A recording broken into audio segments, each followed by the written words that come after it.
Hello everyone, Rez here. This video will be about the impact of power creep, countering, and counter-swapping itself, and the impact it has on Overwatch 2, and also added topics involving Marvel Rivals as a whole, and what it does better than Overwatch itself. This video will be mostly centered on what I, an old Genji main, and many other Genji mains may still experience. This can also apply to just about any other character too, some more than others unfortunately. Especially if you are more inclined towards rivals nowadays. This video can be seen as a comparison video, but I am mostly going for an overall discussion.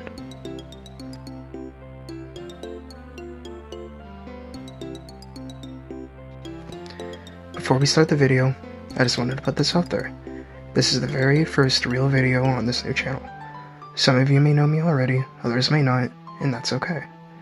I am known on the other channel of mine that I may mention from time to time, but that isn't important today.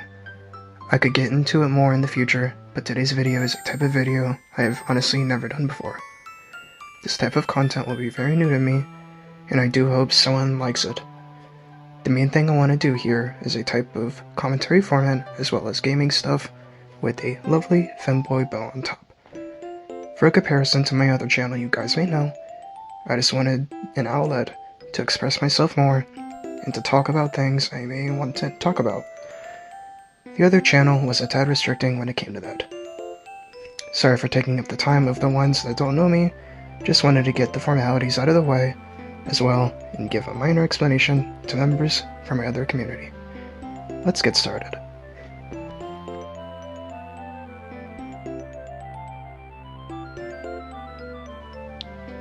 For quite a few seasons now, things have been pretty miserable. It has progressively gotten a bit better, aside from a few rough patches, but really though things have been on a decline for a while, and in my opinion, especially comparing a lot of things with rivals. The one thing that has persisted through 5v5's history is the threats of power creeping and the numbers of damage and healing globally. They are both very high to the point that you either explode on tank as soon as you turn the corner, or you just can't kill anything after using many ults and abilities, even keeping all of the new passives added for many seasons now. The Orisa, Hog, Malga cycle is just getting so annoying at this rate, and I barely play Claw myself.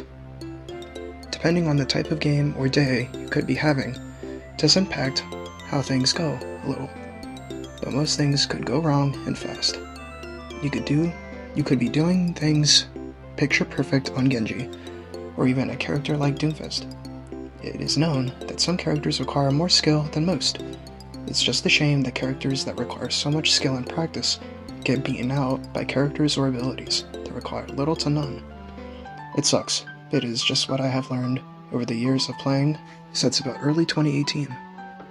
I myself have about 400 hours on Genji alone, and my 2200 hours of playtime, also having loads of time spent on every other character in the game, my lowest being at least 5 hours on one. A big issue in balancing overall is the high amounts of damage and healing in specific games that you could come across. Some characters may or may not be at blame, but in general balancing needs a hard look at. Power creeping is never good in the game like this. It is either that we need a global health increase to compensate, or we need a global burst of damage and healing, or an overall reduction. Some may not agree with what I just said, but you have to do something. You can't do something.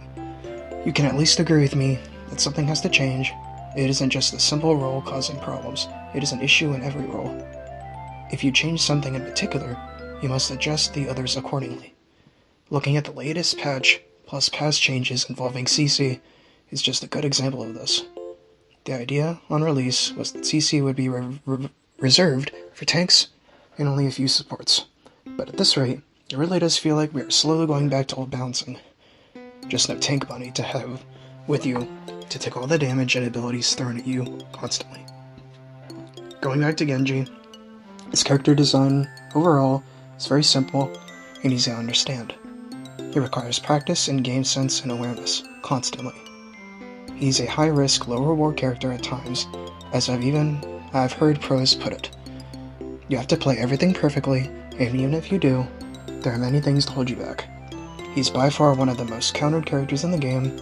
He requires way too many resources to even compete with some other DPS characters. Feels like I could do better on someone like Junkrat or even Reaper. He is so much more fun and laid back. He does more damage casually, to where I would make a Genji dream for it. Genji himself has many bugs to him, and a very hard character to balance without people protesting about it. Wall climb doesn't work at times, and deflect is unreliable in some circumstances. Blade's damage feels like you're hitting someone with the pool noodle if healing is too high, or if you can't position yourself right. Sometimes some characters just existing makes it hard for you to play him. Yeah, there are times you can make it work and take out your counters, but it is a shame that you have to try so hard to do what other characters effortlessly do.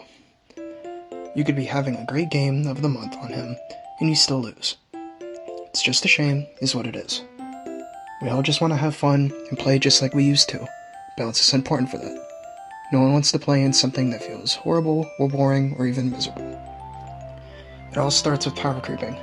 This needs to change if we are to grow. I wish I had a solution for it, but I don't. I'm just one guy.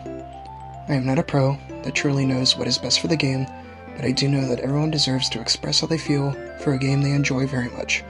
Just be nice, and don't be toxic.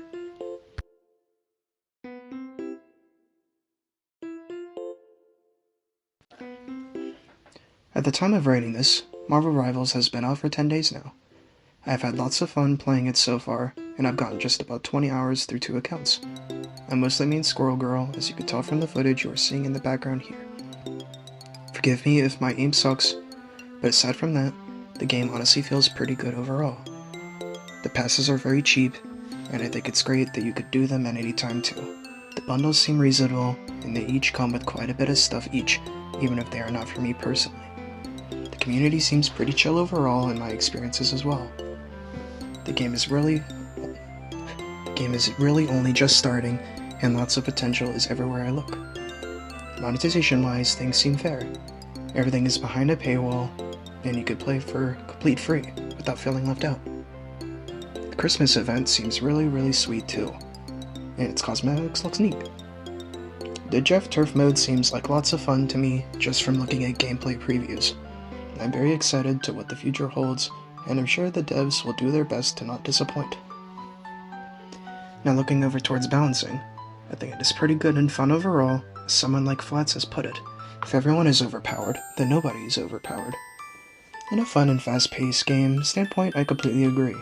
Even every character, in their own right, deserves to be in the meta, if those soon develop, if they have not yet. Some are much stronger than others, it seems, unfortunately. A way to consider it for this game in particular is that instead of nerfing characters, we just buff the others that are not as strong as they could be. In my personal opinion, maybe because I'm bad, but I think certain melee characters are too strong, like Iron Fist. Might be a skill issue, but it just feels that way sometimes. So just buffing characters that seem to be underperforming compared to the stronger ones seem like a better way to go for the game's health as a whole, at least in the fun aspects. As a Squirrel Girl main myself, so far, I have thought of a few changes to at least give her some better odds against flankers. To list a few, they could give her 300 HP, Mammal Bond could heal her for 50 to 100 HP, its cooldown could go down to 10 seconds for better cooldown cycling, her ult could either have better bounce control, do a bit more damage, or even to just make its travel time 25% faster. Could be all of these, or some of these. Does not matter to me. I just feel like she needs something if we are to have the philosophy we have discussed. That's all.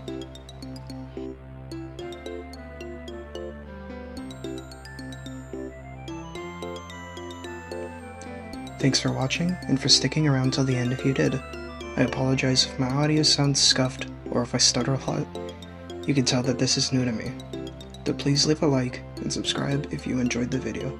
Leave a comment if you would like to discuss what you think should be done for either game. I hope you all have a great day or night, and I appreciate you all, and I hope to hear from you all in my next video. Bye bye.